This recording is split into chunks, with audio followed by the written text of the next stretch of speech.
आप समझ सकते हैं एक औरत जात हो और चारों तरफ से मर्दों की फौज हो, लेकिन सामने रसूल अल्लाह हैं, तो हुजूर का इश्क तो इतनी पावर देता है, इतनी पावर देता है कि अगर हुजूर का गुलाम शेर के सामने भी आ जाए तो फिर शेर उसका गुलाम बन जाता है, शेर उसका गुलाम बन जाता है। पूरी दुनिया फिर उसका मुकाबला नहीं कर सकती है। हुजूर के आशिक की शान होती है। हजरत उम्मे अम्मारा चारों तरफ घूम घूम के जालिमों का मुकाबला कर रही थी। जब जंग का मैदान खत्म हो गया, मेरे आका ने इरशाद फरमाया, ऐ मेरे गुलामों, मैंने जिधर भी निगाह दौड़ाई उम्मे अम्मारा तुम्हारे नबी का दिफा करती हुई नजर आई। तो जंगे उहद में ऐसी बहादुरी के साथ आपने जंग की थी, तो हजरत अबू बकर सिद्दीक ने फरमाया, हम तुम्हें इजाजत देते हैं कि तुम मुसैलमा कज़्ज़ाब के खिलाफ इस जंग में जा सकती हो। आप जंग में चली गई, आपके बेटे भी चले गए। मुसैलमा कज़्ज़ाब जब भागने की कोशिश कर रहा था, आपके बेटे ने उसको जख्मी कर दिया।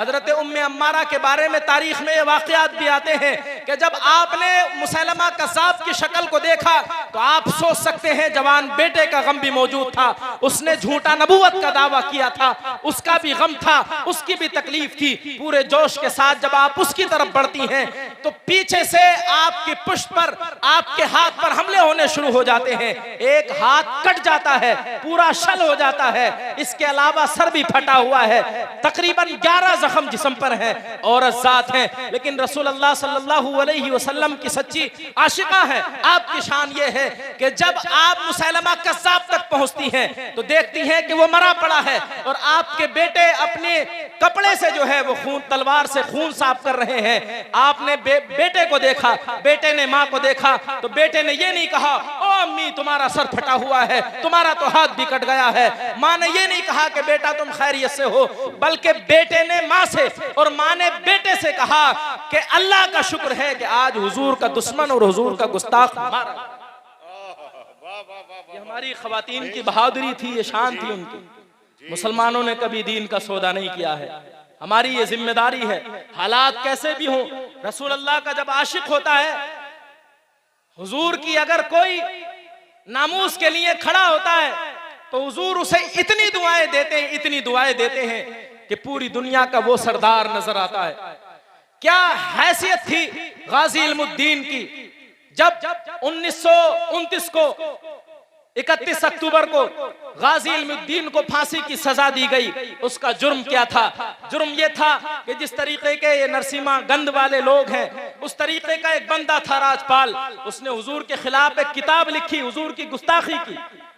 जब हुजूर की गुस्ताखी की तो इसने, गाजी इल्मुद्दीन ने, अभी नौजवान था, अभी दाढ़ी मूछ भी निकल कर नहीं आई थी, देख के भी कुरान पढ़ना नहीं आता था, लेकिन हुजूर के इश्क से सीना भरा हुआ था, हुजूर के इश्क से सीना भरा हुआ था। गाजी इल्मुद्दीन के कानों तक जब ये बात पहुंची तो छुरा खरीदा और राजपाल के ऑफिस में पहुंच गए। उससे पूछा, तूने ये किताब लिखी है, तूने ये बातें लिखी हैं? उसने कहा, हाँ ये बातें लिखी हैं।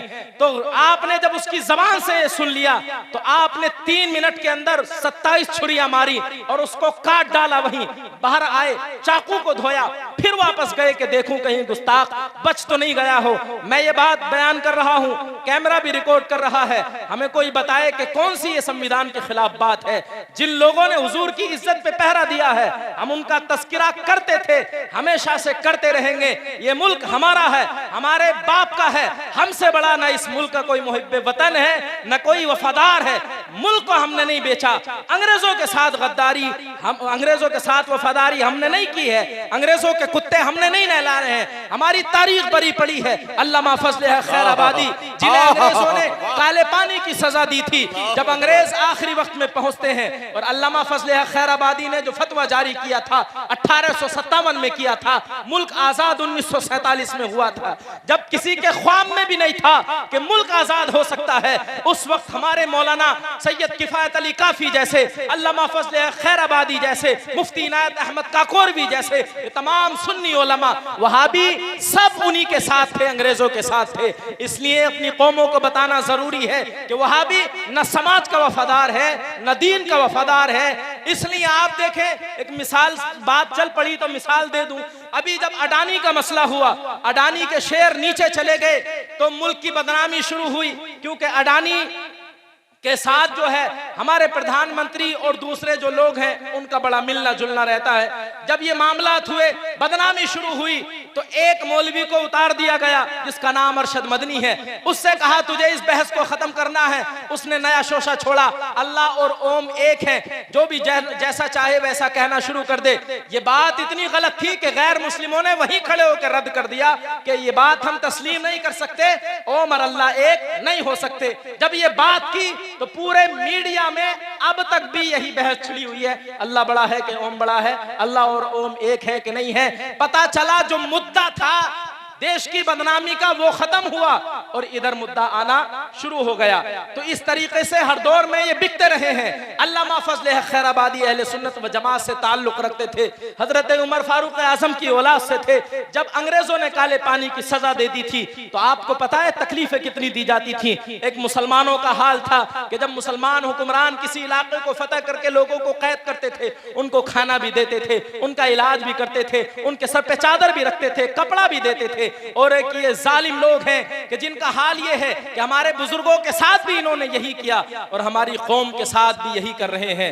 जालिम किसी का नहीं होता है, ये पुराना तरीका चला आ रहा है कि एक तबका आकर के मार देता है, काट देता है, दूसरे दिन चंद लोग आते हैं और कहते हैं कि इंसानियत की बात होनी चाहिए, ये तो इंसानियत के साथ बड़ा जुल्म हो रहा है। तो बात अल्लामा फजल हक खैराबादी, जब आपके जिस्म पे वो पानी पड़ता था, बारिश होती थी, और तो इतनी तकलीफ होती कि जिस्म पे फोड़े निकलना शुरू हो गए, हड्डियां भी गलने लगी, जिस्म में हल्की सी जान बाकी है। अंग्रेज ऑफिसर पहुंचता है, कहता है कि ए फजल हक, तुम ये फतवा वापस ले लो, तुम्हें छोड़ दिया जाएगा, कह दो कि वो कोई और फजल हक खैराबादी था। जब उसने ये कहा, खून फारूक आजम ने जोश मारा, आप बैठ गए और कहा कि सुन, मैं ही फजल हक खैराबादी हूं, मैंने ही तुम्हारे खिलाफ वो फतवा दिया था। ये कभी नहीं हो सकता कि तुम्हारे खिलाफ जिहाद फर्ज ना हो, हमारी जिम्मेदारी है तुम्हें इस मुल्क से निकाला जाए। ये हमारे उलमा की कुर्बानी थी कि जब इस मुल्क को अंग्रेजों ने गुलाम बनाया हुआ था तो हमारे उलमा ने कुर्बानियां दी थी, इस मुल्क को आजाद कराया था। इसलिए किसी के बाप का मुल्क नहीं है, ये हमारा मुल्क है, हमारा मुल्क है और रहेगा इंशाअल्लाह अज़ीज। जो लोग ये बात करते हैं कि ये और हमारे से मतलब हर उस बंदे का जो अमन पसंद है, और मुसलमान से बड़ा कोई अमन पसंद नहीं होता है। आप देखें किसी मौलवी ने एक बात की, अगले दिन अरेस्ट वारंट पहुंच के गिरफ्तार कर लिया गया, और कुछ पता ना कि यहाँ भी ये चीज शुरू हो जाए। कोई मसला नहीं है, जान तो एक दिन जानी। भाई इमाम हुसैन का बयान करते हैं ना, तो इमाम हुसैन का अपना शेर है, वह इनकानतिल अबदानु लिल मौति उनशिअत फ़क़तुल इम्रिइन बिस्सैफ़ि फ़िल्लाहि अफ़ज़लु।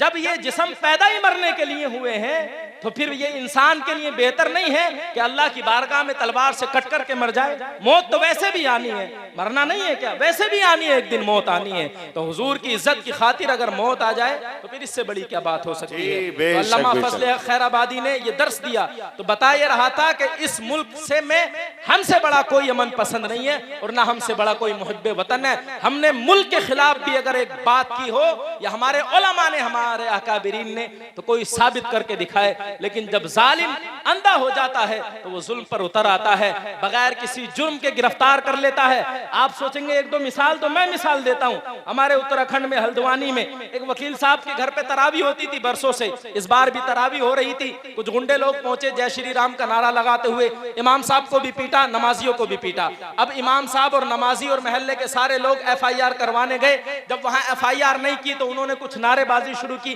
पुलिस वालों ने उल्टा उन्हीं 700-800 लोगों के खिलाफ मुकदमा कर दिया। मुरादाबाद आपके करीब है, यहाँ यही हुआ। तो इबादत में खलल पड़ रहा है। अच्छा एक बात और, ईद वगैरह की जब नमाज होती है तो कभी कभी रोड के बाहर चली जाती है, पब्लिक रोड पर पहुंच जाती है। तो हमारे अमन पसंद लोग जो अमन पसंद बनते हैं, बेगैरत, वो कहते हैं कि देखो धार्मिक काम जो है वो रोड ब्लॉक नहीं होना चाहिए।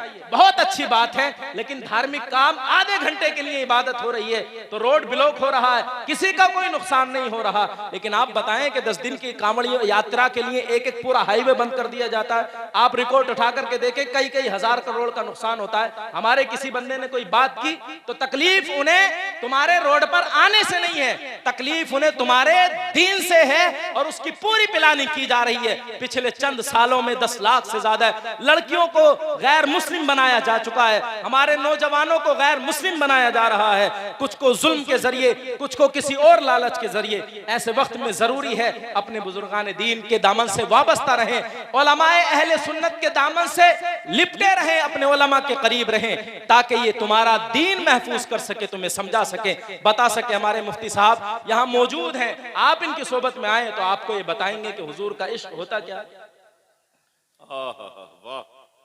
गाजी इल्मुद्दीन ने जब उसको मारा ना तो गाजी इल्मुद्दीन को फांसी की सजा हो गई।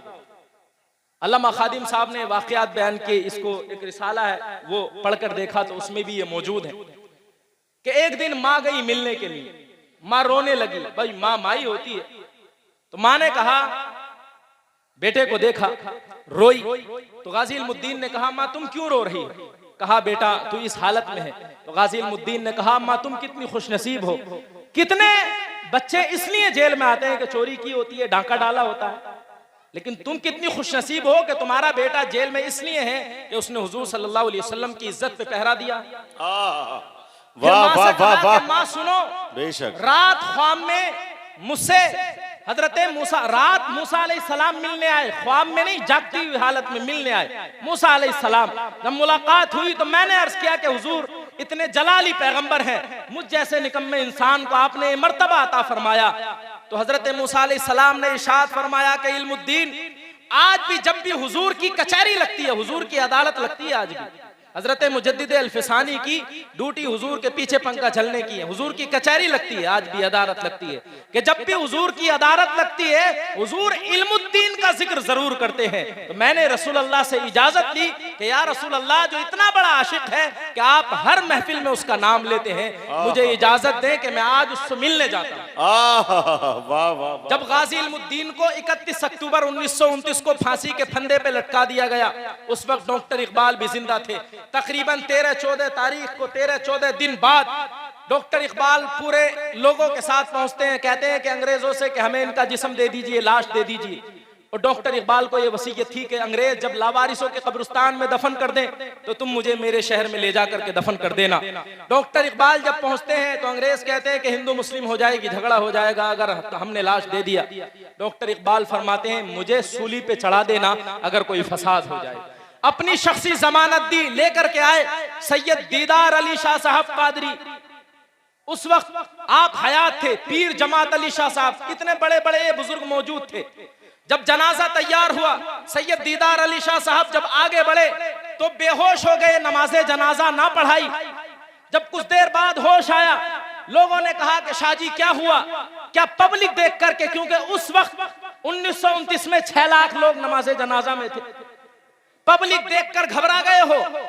तो सैयद दीदार अली शाह साहब ने कहा था कि नहीं, पब्लिक देख करके नहीं घबराया हूं, बल्कि इस चीज से बेहोश हो गया कि पूरी जिंदगी मुझे हदीस कुरान का दर्स देते हुए हो गई, हूं भी आले रसूल, लेकिन कभी ख्वाब में भी हुजूर की ज़ियारत नहीं कर सका। लेकिन आज देखता हूं कि जब मैं आगे बढ़ा रसूल अल्लाह सामने से तशरीफ ला रहे हैं। वाह वाह वाह, नारे तकबीर, नारे रिसालत, उलमाए अहले सुन्नत, पैगामे हक कॉन्फ्रेंस, जश्ने दस्तार बंदी। वाह, बहुत खूब हजरत, बहुत खूब, माशाअल्लाह है।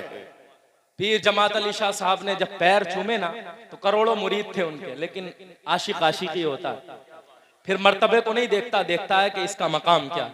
तो लोगों ने कहा कि शाह जी आप के पीर साहब आप इतने बड़े पीर हैं, पैर चूम रहे हैं। तो आपने फरमाया जिसकी पेशानी रसूल अल्लाह ने चूमी हो पीर जमात अली उसके पैर ही चूम सकता है।